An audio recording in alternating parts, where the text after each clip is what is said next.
বাবা ভাই লে উড়া কই দেখি ভাই আপনার সাথে একটা ছবি সামনে এ ভাই থামো মান পাগলা দিতে মারা কোনে দোনে পাগলা ব্যাটারি দুড়ালা মাথায় খারাপ গো ব্যাটারি দুড়ালা ব্যাটারি দুড়ে থাকে দুড়ে থাকে 3 টাকা থাকে 3 টাকা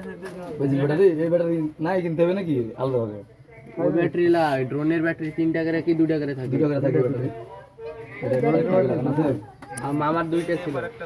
দুইটা ব্যাটারি এই দেখুন গাড়ির ব্যাটারি ব্যাটারি হ্যাঁ এটা তো পুরো গেলে খুলে আবার লাগানো এটা তোমার পেন্সিল ব্যাটারি নিয়ে এসো তিনটা ব্যাটারি তো কিনতে হবে ওগুলা তো হইছে না ওটা হবে না তো বড় লাগবে 5 টাকা দেবে ওগুলা ঘড়ি দেন না ওগুলা লাগবে বল ঘড়ি বাড়িতে গেলে দোকানে থাকতে পারে তিনটা ঘড়ির বাটন তিনটা লে মুড়ে তুই দাও টান দাও এটা কি উড়বে আদৌ? হ্যাঁ উড়বে না তে রে বাপরে কন্ডে এটা কি উড়বে সাগর ভাই? এটা কত টাকা দাম? 3.5 8,000 হ্যাঁ সাগর ভাই তো আমার ব্যাটারি আর